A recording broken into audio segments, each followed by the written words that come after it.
Ayum, have you ever thought, it's too late for me? Too late to change, to heal, to become who you were meant to be. That voice, the one that whispers about missed chances and wasted years, is lying. As long as you're breathing, it's never too late to begin again. The Stoics knew this. Each moment is a chance to rise. The past has no power unless you give it power. It's not a force, it's just memory. Marcus Aurelius reminded us, we live only in the present, yet how often do we live like prisoners of what's already over? Reflection is useful. Regret is a trap. You can choose to let go, to stop carrying what can't be changed, and to step into the life you still have. Each day is a new life if you treat it that way. Wake up as if it's your first day, or your last. Leave behind the stories that no longer serve you. The moment you choose to live fully in the now, the past loses its grip, and that choice, it's always yours to make. The Stoics didn't see change as a nice idea. They saw it as reality. Marcus Aurelius wrote, you could leave life right now. Let that determine what you do. Say, and think, not to be morbid, but to remind us. Life is fragile, and that's what makes each moment sacred. Yet most people live like they have forever. They wait, delay, complain, postpone their dreams for someday. But someday is not promised. Only this moment is. Every day is a new life if you treat it that way. The past doesn't own you. Who you were even an hour ago has no power over who you can be now. Rebirth begins in the small things, choosing presence, kindness, discipline, truth. Seneca said, begin at once to live, and count each day as a separate life. This mindset isn't just inspiring, it's liberating. You are not stuck. You don't need permission. You can begin again, right here, right now. And remember, you are not your mistakes. You are your next choice. You are not your mistakes. You are your next choice. That's where your power lives, not in regret, but in what you choose right now. Seneca said, every new beginning comes from some other beginning's end.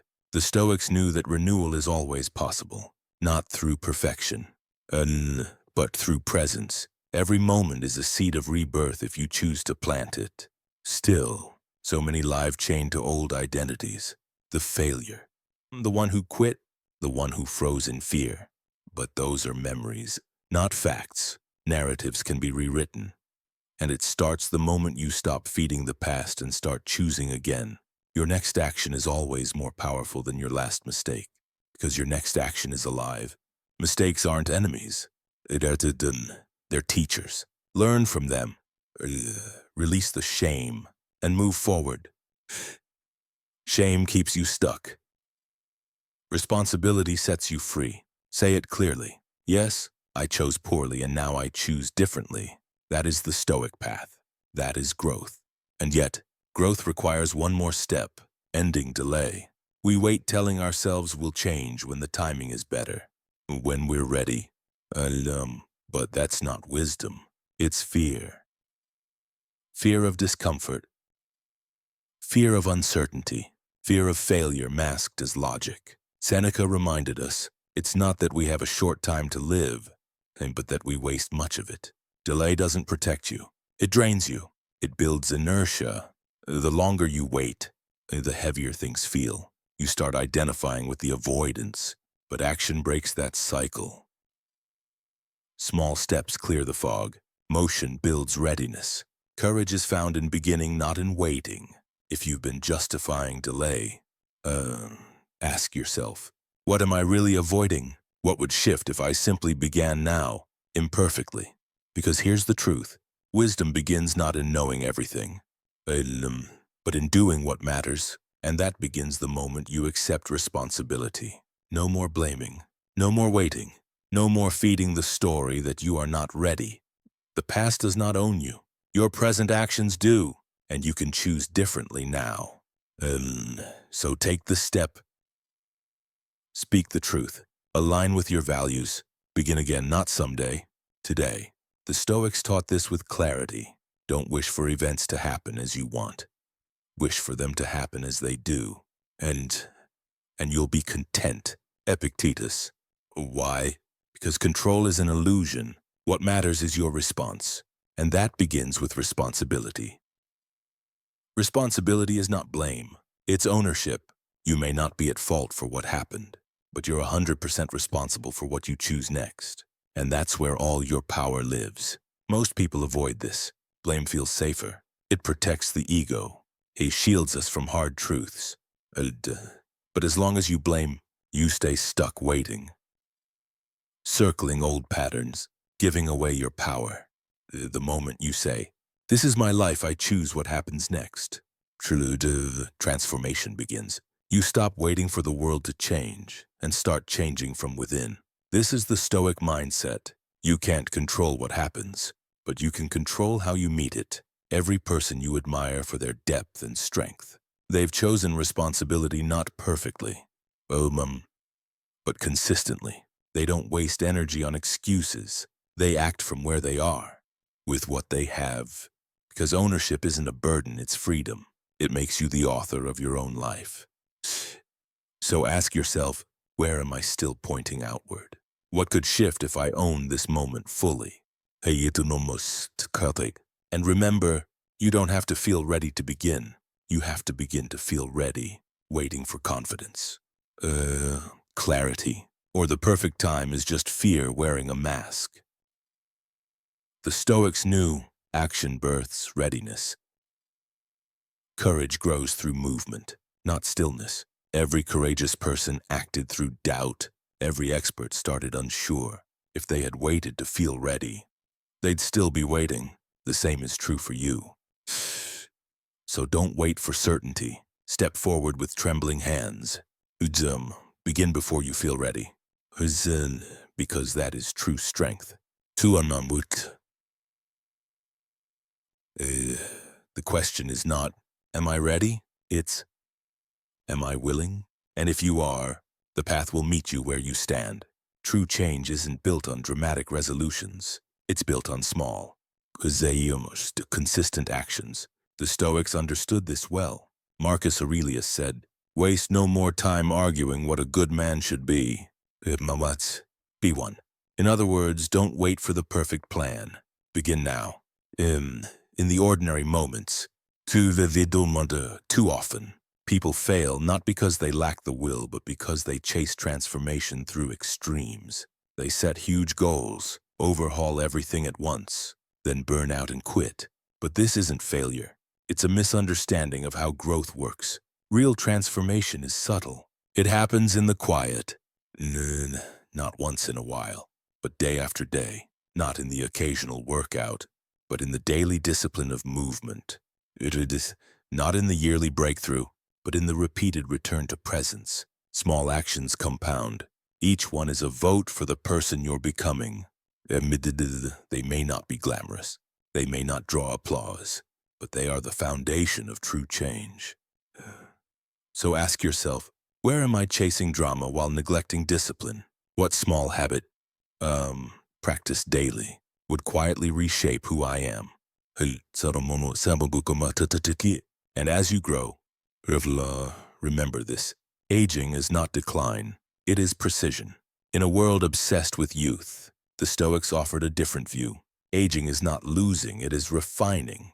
It is shedding what's unnecessary and focusing on what truly matters. Seneca wrote, "As is a tale, so is life." Not how long it is, but how good it is what matters. The young chase speed. The wise embrace stillness. Over time, you stop chasing everything and start choosing carefully. You no longer need to prove anything. You begin to create from clarity, to live with depth, but only if you allow yourself to evolve. Many resist the shift. They cling to the past, to roles that no longer fit, and in doing so, they miss the true power of this season of life. So let go of the illusion of reinvention. Choose small steps. Embrace your age, your wisdom, your focus. Transformation is not a leap, it's a path, and every step counts. Aging is not decline, it's precision. The Stoics offer us a radical reframe. Aging is not something to fear, it's something to honor. While the body may slow, the mind can deepen if we choose to cultivate it. With time comes weight, your words carry more meaning. Your choices, made with reflection, ripple farther than any impulsive action from youth. Aging grants you the chance to live with greater focus, intention, and impact. Think of a sculptor. Early work is messy, with broad strokes. But as the piece nears completion, every movement becomes precise. So it is with life. This is your opportunity not to resist change, but to refine how you live. Love, serve, and lead. Ask yourself, am I resisting the season I'm in, or embracing the gifts it brings? Am I chasing what was, or shaping what could be? Aging isn't decline. It's mastery. It's a return to what matters. It's the invitation to become sharper, clearer, and more true to who you really are. Comparison is the thief of renewal. In a world of constant scrolling, it's easy to lose yourself. Someone always looks more successful, more admired, more ahead. But the Stoics warned us, peace comes not from comparison, but from inner alignment, sanity. Marcus Aurelius wrote, "Is tying your well-being to your own actions. Your only true measure is this. Are you more aligned with your values today than you were yesterday? Not, are you ahead of them, but are you becoming more of who you're meant to be?" Comparison clouds that clarity. It shifts your gaze outward. You begin to chase timelines that were never yours, standards that don't reflect what you actually care about, and in doing so, you lose your ability to grow authentically. But when you turn inward again, when you listen honestly, you remember, you are not behind. You are exactly where you need to be. Learning what you need to learn, becoming who you're meant to become. The race is not with others. It never was. It's with your own highest potential. The present is always the right time. Comparison is a thief. It drains your energy. It clouds your vision and steals your chance at authentic renewal. You don't become who you're meant to be by measuring your path against others. You do it by walking your own, fully, faithfully, and with integrity. So ask yourself, where has comparison crept into your life? Where are you postponing your truth? Waiting for more clarity, more courage, more certainty. The Stoics remind us, the present is not a rehearsal. It's life, not someday, not when things settle, not when you feel ready. Now, if this moment, this breath, this decision, you are always one choice away from a deeper alignment, one step away from embodying who you truly are. Not perfectly, but intentionally, because becoming doesn't begin later. It begins in the present. This is the moment, so now comes the part that matters most. What you choose next, not in theory, in life. Today, tomorrow. In that conversation you've been avoiding, in that habit you've been delaying, in that identity you've been waiting to grow into. Every moment holds within it the quiet power to begin again. The past, powerless unless you keep breathing life into it. The future, still unwritten. The present, the forge, where you decide who you become. It's never too late, not to heal, not to change, not to live with more clarity, more depth, more courage. And if all you do today is make one honest choice that aligns with your deeper self, you are already becoming. So hold this close. You are not your past. You are not your mistakes. You are your next choice. And the power of that choice lives right here. Begin now and become.